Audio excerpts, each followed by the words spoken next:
ये भगवान का विराट स्वरूप, भगवान की तत्वमयी सृष्टि, इसको जो सुनता है उसके सारे पाप नष्ट हो जाते हैं और वो भगवान के चरणों का अनन्य भक्त होता है।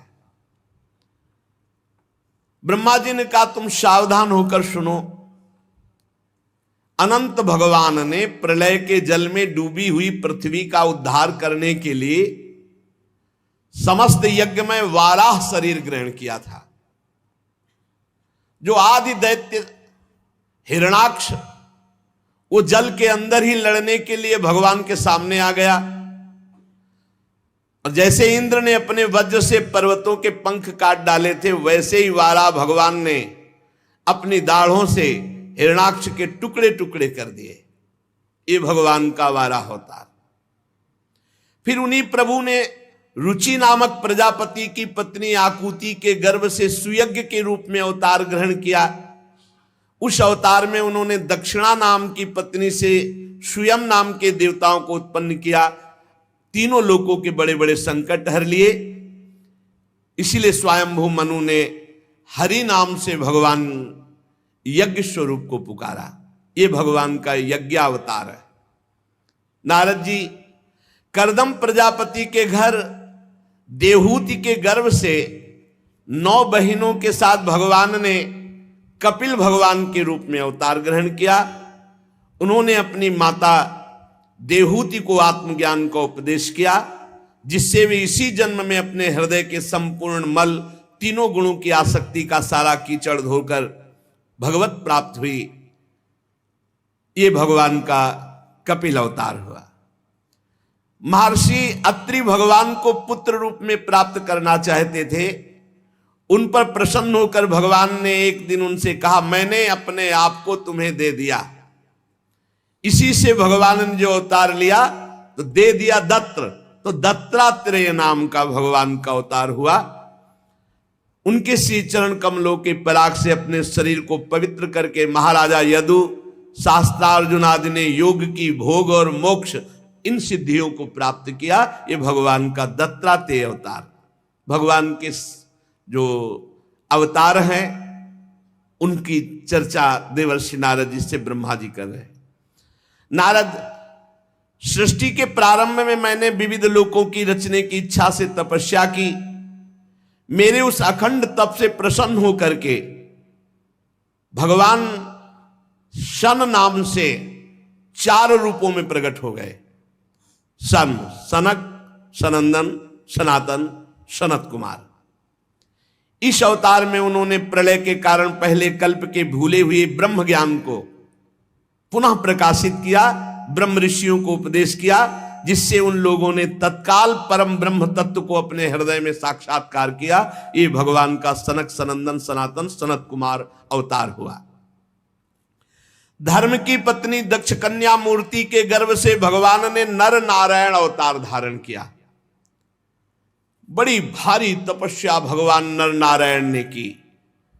ये सब चरित्र जितने सारांश में कहे जाते हैं पूरे सुनाए जाएंगे। इंद्र की भेजी हुई काम की सेना अप्सराएं उनके सामने जाते ही अपना प्रभाव खो बैठी, क्योंकि वो भगवान की तपस्या में विघ्न डालना चाहती थी। नारद जी बड़े महानुभाव भी काम को जीत नहीं पाए, भले भस्म कर दिए, परंतु भगवान नर नारायण ने ना तो क्रोध किया और ना प्रभावित हुए और बड़े आदर से उनको बैठाल करके सांत्वना दी और एक दिव्य अप्सरा की रचना की अपनी जंघा से, जिनका नाम उर्वशी, और कहा जाओ ये तुम्हारे स्वर्ग में सर्वश्रेष्ठ अप्सरा होगी, तुम आए थे हमें मोहने के लिए। ये भगवान का नर नारायण अवतार हुआ। अपने पिता राजा उत्तानपाद के पास बैठे हुए 5 वर्ष के बालक ध्रुव को उनकी सौतेली माता सुरुचि ने अपने वचन बाणों से बेध दिया। इतनी छोटी अवस्था होने पर भी वे ग्लानि से तपस्या करने के लिए वन में चले गए। उनकी प्रार्थना से प्रसन्न होकर भगवान प्रकट हुए और उन्हें ध्रुव पद की प्राप्ति कराई। आज भी ध्रुव के ऊपर नीचे प्रदक्षिणा करते हुए दिव्य महर्षि गण ध्रुव की स्तुति करते रहते हैं। कुमार्गगामी वेन का ऐश्वर्य और पौरुष ब्रह्म ऋषियों के हुंकार रूपी वज्र से जलकर भस्म हो गया। ऋषियों की प्रार्थना पर भगवान ने उनके शरीर से अवतार लिया, वेन के मृत शरीर से, जो पृथु के नाम से जाने गए। दाहिनी भुजा से भगवान पृथु का अवतार हुआ। उसी अवतार में पृथ्वी को गाय बनाकर उन्होंने संपूर्ण जगत के लिए अन्न और औषधियों का दोहन किया। राजा नाभ की पत्नी सुदेवी के गर्भ से भगवान ने ऋषभ देव के रूप में अवतार लिया, जिनके पुत्र भरत जी जो आगे चलकर जड़ भरत कहे गए। इस ऋषभावतार में भगवान ने परमहंसों की रहनी दिखाई, अवधूतों की रहनी।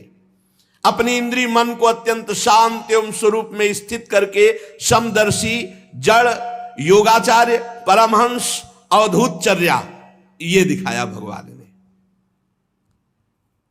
यज्ञ पुरुष भगवान स्वर्ण के समान कांति वाले हयग्रीव के रूप में अवतार धारण किया।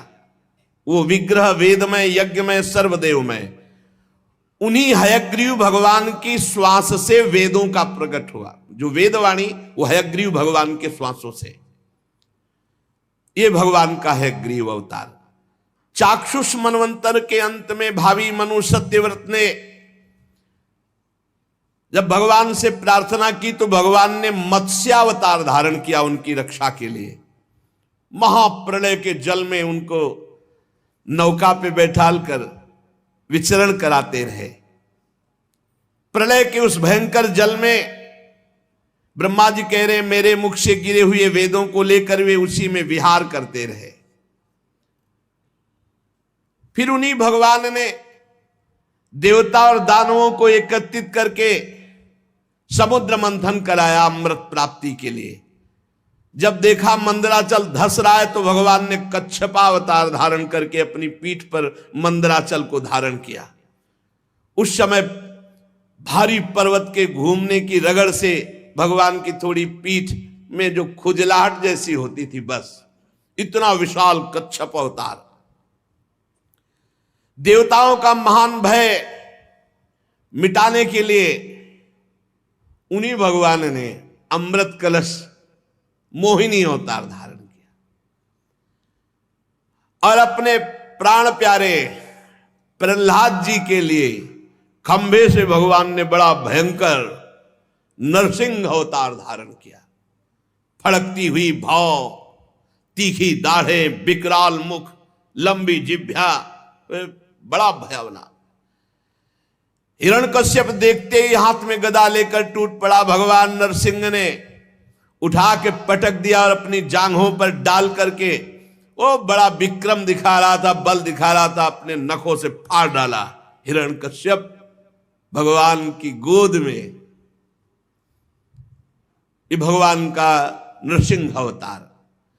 बड़े भारी सरोवर में महाबली ग्राह ने गजेंद्र का पैर पकड़ लिया। जब वो बहुत थक कर घबरा गया तब उसने अपनी सूंड में कमल लेकर भगवान को पुकारा, हे हरि, हे आदि पुरुष, हे समस्त लोकों के स्वामी, हे श्रवण मात्र से कल्याण करने वाले। उसकी पुकार सुनकर अनंत शक्तिमान भगवान गरुण की पीठ पर चढ़कर आए और गरुण को भी छोड़ दिया और अपने चक्र से ग्राह का मस्तक काट डाला।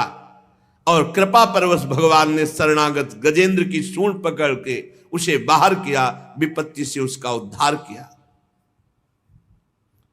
भगवान ने अदिति के पुत्रों में सबसे छोटे पुत्र वामन के रूप में अवतार लिया, गुणों की दृष्टि में सबसे बड़े। इस अवतार में भगवान ने बलि के संकल्प छोड़ते ही 3 पग पृथ्वी का, एक शरण से ही ऊपर के सारे लोग वामन बनकर 3 पग पृथ्वी के बहाने बलि से संपूर्ण पृथ्वी छीन ली। परंतु ये बात सिद्ध कर दिया कि सतमार्ग में चलने वाले पुरुषों को और किसी तरह नहीं हराया जा सकता मांगने के सिवा। समर्थ होते हुए भगवान को मांगना पड़ा, क्योंकि धर्म से, भगवान की भक्ति से चल रहे थे महाराज बलि। बिना याचना के उनको उनकी स्थिति से नहीं हटाया जा सकता, ऐश्वर्य से च्युत नहीं किया जा सकता।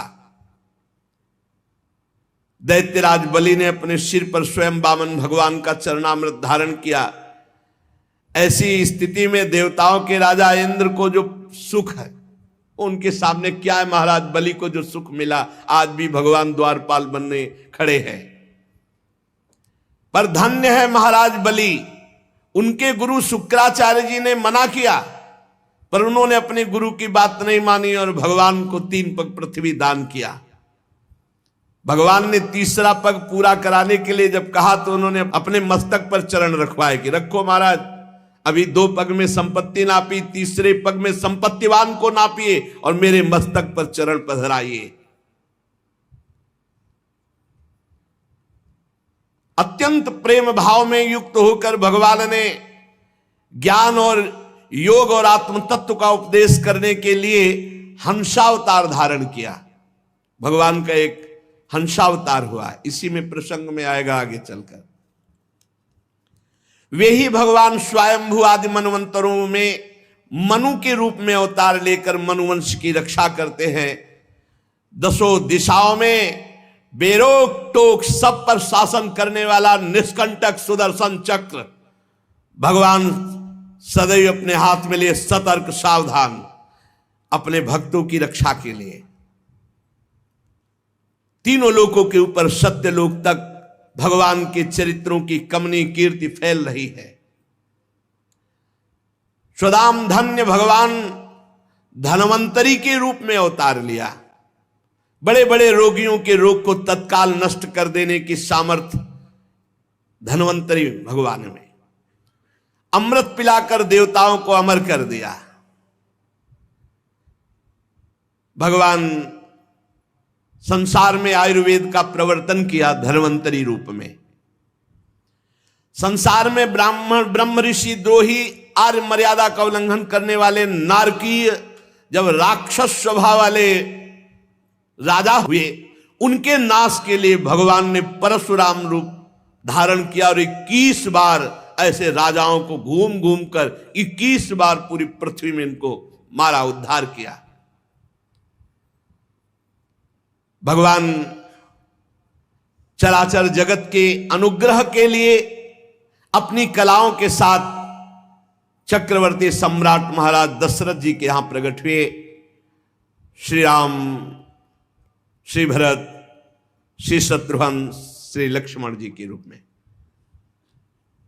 इस अवतार में अपने पिता की आज्ञा पालन करने के लिए अपनी प्रिया श्री जानकी जी और भाई लखन के साथ वे 14 वर्ष वन में निवास किए। उसी समय उनसे विरोध करके महाबली रावण उनके हाथों मारा जाता है। त्रिपुर विमान को जलाने के लिए उद्यत भगवान शंकर के समान जिस समय भगवान राम शत्रु की नगरी लंका को भस्म करने के लिए समुद्र तट पर पहुंचते हैं, उस समय सीता के वियोग के कारण बढ़ी हुई क्रोधाग्नि से उनकी आंखें इतनी लाल हो जाती है कि उनकी दृष्टि से समुद्र भयभीत हो जाता है और वो थर थर कांपता हुआ प्रभु को भेंट समर्पित करके विनय करता है और उपाय बताता है। रावण की इतनी कठोर छाती है कि इंद्र का वाहन ऐरावत जब प्रहार किया तो उसके दांत टूट गए पर रावण की छाती में कुछ नहीं हुआ। ऐसे दिग्विजयी घमंडी रावण के घमंड को चूर चूर कर दिया भगवान श्री राम ने। भगवान श्री राम के सारंग धनुष की टंकार से राक्षसों का घमंड चूर हुआ। झुंड के झुंड दैत्य जो पृथ्वी में उत्पात मचाने वाले थे, भगवान श्री राम ने सबका नाश किया। आगे चलकर फिर दैत्यों का समुदाय जब बढ़ता है तो भगवान श्वेत और श्याम वर्ण का अवतार धारण करते हैं। श्वेत बलराम जी, श्याम वर्ण श्री कृष्णचंद्र।